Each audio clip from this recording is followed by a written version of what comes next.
আমরা জানি 4 আগস্ট মানিকগঞ্জ আওয়ামী মুক্ত হয়ে গিয়েছিল। মুক্তিযুদ্ধের সময় 13 ডিসেম্বর মানিকগঞ্জ পাকিস্তানি হানাদার মুক্ত হয়েছিল। মানিকগঞ্জ বাংলাদেশ থেকে এক ধাপ এগিয়ে থাকে, কিন্তু সেটা যেমন লড়াই প্রতিরোধের ক্ষেত্রে, উন্নয়নের ক্ষেত্রে আমরা সেটা দেখি না। উন্নয়নের ক্ষেত্রে যেন মানিকগঞ্জ 2 ধাপ পিছিয়ে থাকে। আমরা সেই বন্দোবস্তের পরিবর্তন ঘটাতে চাই। মানিকগঞ্জবাসী কি আমাদের সাথে আছে?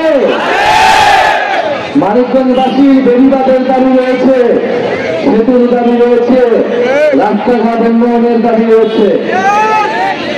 আমরা বলছি না জাতীয় নাগরিক পার্টি 5 মাসের একটা রাজনৈতিক দল আপনার সব দাবি পূরণ করে দেবে। সেই পুরো রাজনীতিবিদদের মতো, প্রথাগত রাজনৈতিক দলের মতো মিথ্যা প্রতিশ্রুতি আমরা আপনাদের কাছে দিয়ে যাবো না আজকে এখানে।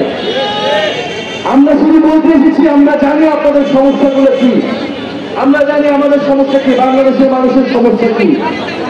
আমরা সেই মূল সমস্যাগুলো অ্যাড্রেস করছি। আমরা বলছি না গণ-অভ্যুত্থানের পরে যে একটা নির্বাচন দিয়ে দেন 3 মাসের মধ্যে, 6 মাসের মধ্যে। আমরা বলছি নির্বাচন হতে হবে, কিন্তু সংস্কার লাগবে, বিচার লাগবে। এবং এই যে মানুষ, সেই মানুষের সত্যিকার যে জীবন উন্নয়ন ঘটায়, ইনসাফ প্রতিষ্ঠা হয়, দুর্নীতিমুক্ত হয়, সেই রাষ্ট্র তৈরি করা লাগবে, সেই সিস্টেম তৈরি করা লাগবে। চাঁদাবাজ থেকে মানিকগঞ্জকে মুক্ত করতে হবে।